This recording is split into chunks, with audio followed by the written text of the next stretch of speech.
There's a really great diner scene.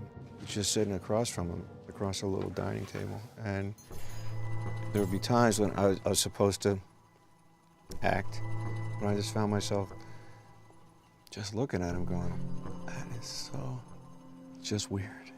Just seeing him do a little double take, he looked at me and then did a little of that, looking at me, it was really thrilling. It's really a strange thing to see someone that looks like a young version of yourself. It's disturbing, but great. The movie obviously calls for an older and a younger version of the same character. And so we knew Joe was going to be the younger Joe. We had to find an older Joe. When you looked at the list, it was a very short list. You know, we went to Bruce and we got him. I'm old Joe, he's Joe. I think every guy my age idolizes Bruce Willis a little bit. Bruce is such a good actor and was so right for the part in so many ways. It raised a problem, though, because they really look nothing like each other. The way we wanted to solve this was with actual practical effects rather than trying to do it with computers.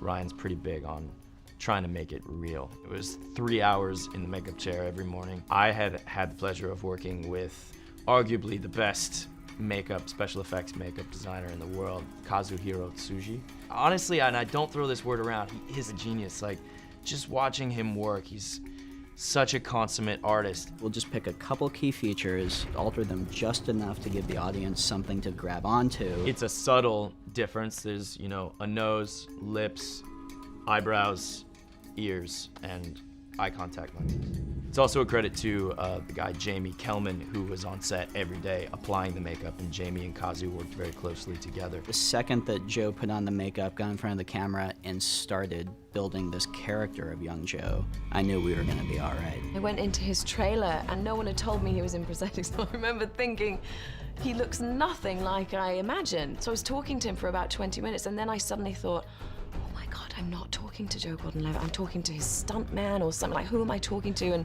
I came out and I said, he looks really different. And they said, yeah, he's in the makeup.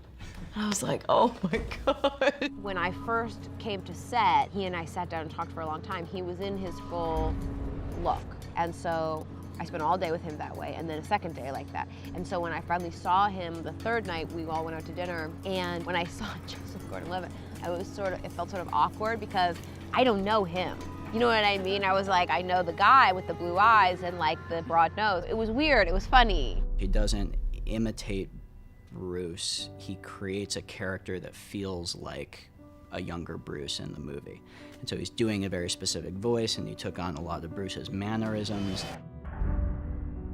I never wanted to do a Bruce Willis impersonation, but I wanted to create a character that felt like it could be the younger version of this guy. You know, he worked really tirelessly to watch Bruce work and on his films and in interviews just to see how he moved, how does he look, how does he check someone out, how does he do all of those things. It was incredibly detailed work. We both know how this has to go down. I can't let you walk away from this diner alive. So why don't you do what old men do and die? Why don't you just take your little gun out between your legs and do it, boy?